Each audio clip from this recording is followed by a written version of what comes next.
అమ్మా భగవాన్ శరణం. నా పేరు కేదారేశ్వరి. మాది రాచపల్లి గ్రామం, ఇల్లంతకుంట మండలం, కరీంనగర్ డిస్టిక్.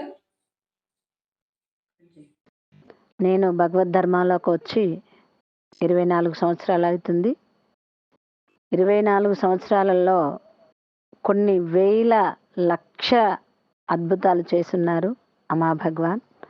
దాంట్లో నుంచి వెళ్ళి నేను ఇప్పుడు చేతబడి అనే ఒక అద్భుతాన్ని షేర్ చేయాలనుకుంటున్నాను. నాకు 2019లో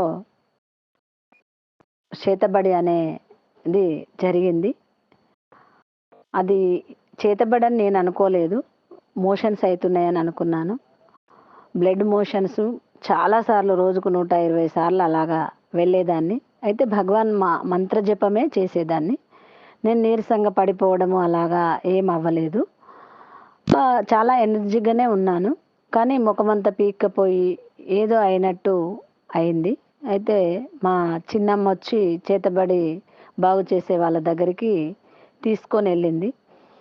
తను ఒక పేపరు నా చేత తాకిపిచ్చి వాటర్లో వేస్తే ఎవరు చేశారనేది వాళ్ళ రూపురేఖలతో సహా కనిపించింది. తను చెప్పాడు, ఇలాగ చేతబడి జరిగిందమ్మా, నువ్వు కంపల్సరీ బాగు చేయించుకోవాలి అని అంటే ఒక 50,000 ఖర్చు అవుతుంది అని చెప్పారు.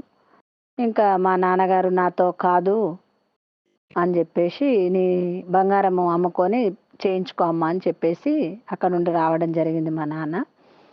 ఇంకా నేను ఏమీ అనలేకపోతున్నా.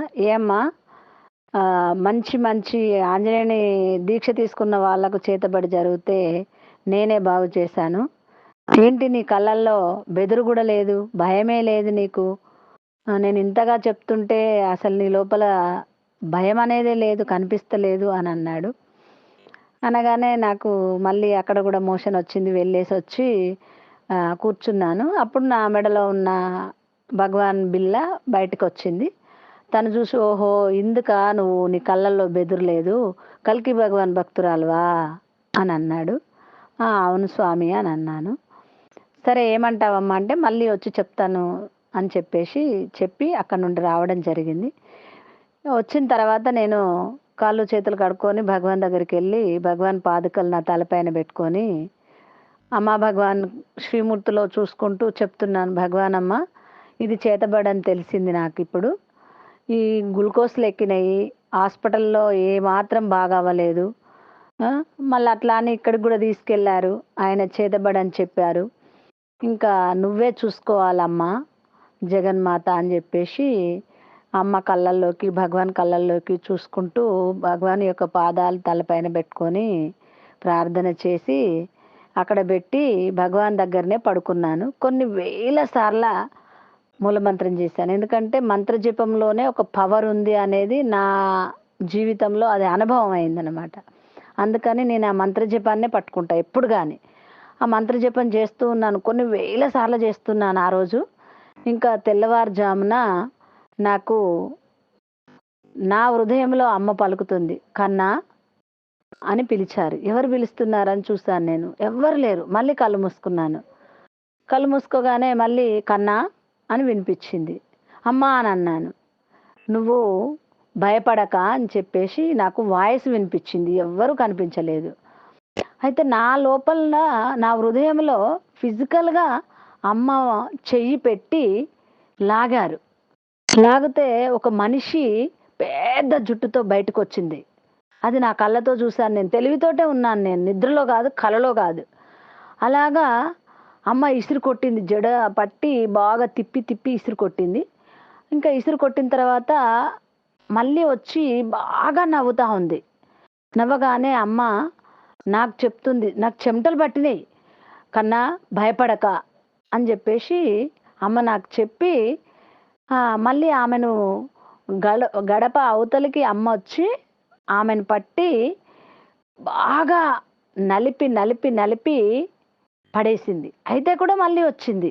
ఇంకా అమ్మాయికు కోపం వచ్చింది, నువ్వు ఇంత చేసినా కూడా ఇలాగ వస్తున్నావు అని చెప్పి ఆమెను పట్టి ఇలాగా అని ఒక్కసారి ఎగిరేసి చేతిలో బంతిలాగా పట్టుకొని ఒక చిన్న బిడ్డని చేసేసి ఆ బిడ్డ రూపం పోయి మళ్ళీ ఒక నిమ్మకాయలాగా చేసి అమ్మ ఎడమ బొటమనేలు కింద పెట్టి భూమిలోకి తొక్కాక ఇంకా మళ్ళీ రాలేదు. అదంతా నా కళ్ళతో నేను చూశాను. అమ్మ నాకు మళ్ళీ చెప్తుంది, కన్నా నువ్వు ఇప్పుడు వెళ్ళి కొంచెం గల్లుప్పేసుకొని తలస్నానం చెయ్యి ఈరోజు, ఇంకా అయిపోయి అని చెప్పిందమ్మ. అయితే కొంచెము లేచే ఓపిక లేదు అంత పొద్దున. మా అమ్మకు చెప్పాను, అమ్మ నాకు అమ్మ ఇలాగా చేసింది ప్రాసెస్, నన్ను గల్లుప్పేసుకొని తలస్నానం చేయమంది ఈరోజు అని చెప్పగానే వెంటనే మా అమ్మ నీళ్ళు కాగబెట్టింది. నేను బయటకు వచ్చి మెల్లగా తలస్నానం చేశాను. మీరు నమ్మరు, అంటే ఆరోగ్యవంతంగా ఉన్నప్పుడు ఎంత ఎనర్జిక్గా అయితే ఉంటామో అంత ఎనర్జీ వచ్చింది ఆ గల్లుప్పు వేసుకొని తలస్నానం చేసిన తర్వాత. నా లోపల నుంచి ఏదో పోయి ఏదో శక్తి నా లోపల కూర్చున్న విధంగా అంత శక్తివంతంగా నాకు అలాంటి ఒక ఆరోగ్యం వచ్చింది. ఇంతటి ఆరోగ్యాన్ని ఇచ్చిన ఆ పరంకరణ పరంజ్యోతికి శతకోటి అనంతకోటి కృతజ్ఞతలు. నేను అప్పుడు హోమా ఉంది, సహస్రనామ హోమ. ఆ సహస్రనామ హోమంలో పాల్గొంటానని కూడా మొక్కుబడి చేసుకున్నాను. నేను చేసేది కూలి పని, కానీ అమ్మా భగవాన్ దయతో నేను ఎప్పుడు ఏది అడిగినా కూడా దానికి సరిపడే అటువంటి ధనము అమ్మా భగవాన్ నాకు ఇస్తున్నారు. ఏ రూపంలో అంటే నాకు శక్తిని ఇచ్చారు కదా, ఆ శక్తి ఇచ్చినందుకు నాకు ఒక థాట్ రూపంలో వస్తాయి, ఇది చెయ్యి నీకు డబ్బులు వస్తాయని. ఎలాగా అంటే అప్పుడప్పుడు నేను హోమా చేపించుకోవాలి కాబట్టి నెల రోజుల ముందు నుండేలే నన్ను ప్రిపరేషన్ చేస్తారు అమ్మా భగవాన్, గైడ్ చేస్తారు, కన్నా ఈ పని చెయ్యి దానికి అవసరం ఉంటుంది అని చెప్పేసి. కందగడ్డ తీసుకొచ్చి ఒక 5 బస్తాలు అమ్మితే సహస్రనామ హోమాకు సరిపడా అని డబ్బులు వచ్చినాయి ఒక సంవత్సరము స్వీట్ కార్న్ కంకులు తెచ్చి అమ్మాను. ఆ సంవత్సరం హోమాకి సరిపడే డబ్బులు వచ్చాయి. అలాగా ఏదైనా ధనంకు అవసరం వచ్చిన కార్యం ఉంది అని అంటే నన్ను నెల రోజుల ముందు నుంచి గైడ్ చేసి నాకు ఆ ధనం సంపాదించేలాగా గైడెన్స్ ఇస్తారు అమ్మా భగవాన్, ఆ శక్తిని ఇస్తారు. అలాగా ప్రతి హోమంలో ఇప్పటి వరకు ధర్మాలకు వచ్చిన హోమాలు స్టార్ట్ అయినప్పటి నుంచి 2009 నుంచి హోమాలు స్టార్ట్ అయినాయి. నేను కట్టడము అప్పటి నుంచి ఇప్పటి వరకు నేను ఏ హోమంలో కూడా పాల్గొనకుండా ఉండను, ప్రతి హోమంలో పాల్గొంటాను. నేను చేసేది కూలి పని. అయితే చాలామంది కూడా అర్థం చేసుకోండి, భగవాన్ ఎలాగా రక్షణ కవచమేసి కాపాడుతున్నారనంటే అసలు ఇహంలో ఏది కావాలో అది ఇస్తూ పరము అనేది ఎట్లుంటుందో నాకు తెలియదు, ఇప్పుడిప్పుడు నేను అనుభవిస్తున్నాను మా అమ్మకు సేవ చేసే దాంట్లో. మీరు నమ్మరు, అసలు అమ్మ లేచి కూర్చోలేదు, ఆమెను లేపాలి, కూర్చోబెట్టాలి, స్నానం పోయాలి, అన్ని పనులు మనమే కడగాలి, మనమే అన్ని చేయాలి. ఆమెకు స్పృహ కూడా ఉండదు, అన్ని మంచాల కూడా చేస్తుంది. అవన్నీ పిండడము మళ్ళీ కూలికి పోవడము అని అంటే అది ఎవరితో సాధ్యం అవ్వదు, నాతో అయితే అస్సలు సాధ్యం అవ్వదు.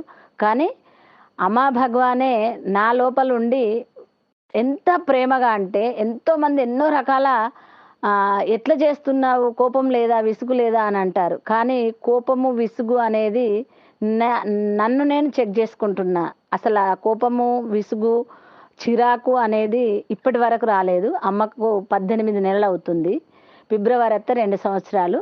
అట్లాగా సేవ చేసినప్పటికీ కూడా ఇప్పటి వరకు నాకు కోపం అనేది రాలేదు అమ్మ పైన. ఎంత ప్రేమగా అంటే ఆమెకు కాళ్ళకు నూనె రాయడమైనా, ఆమెకు తినిపించడమైనా, ఆమెకు స్నానం చేయించడమైనా ప్రతిదీ కూడా ఇంతవరకు కోపం అనేదే నాకు రాలేదు. అంటే నిజంగా ధర్మాలో లేకుండా ఉంటే ఒకసారి కాకపోయినా ఒకసారైనా కోపం వచ్చేది. నేను అనుకుంటున్న పరానికి ఇది ఉపయోగమేమో అని అనిపిస్తుంది నాకు. ఇంతటి అనుగ్రహాన్ని ఇచ్చిన అమ్మా భగవానికి కోటి కోటి ధన్యవాదాలు, అనంత కోటి కృతజ్ఞతలు.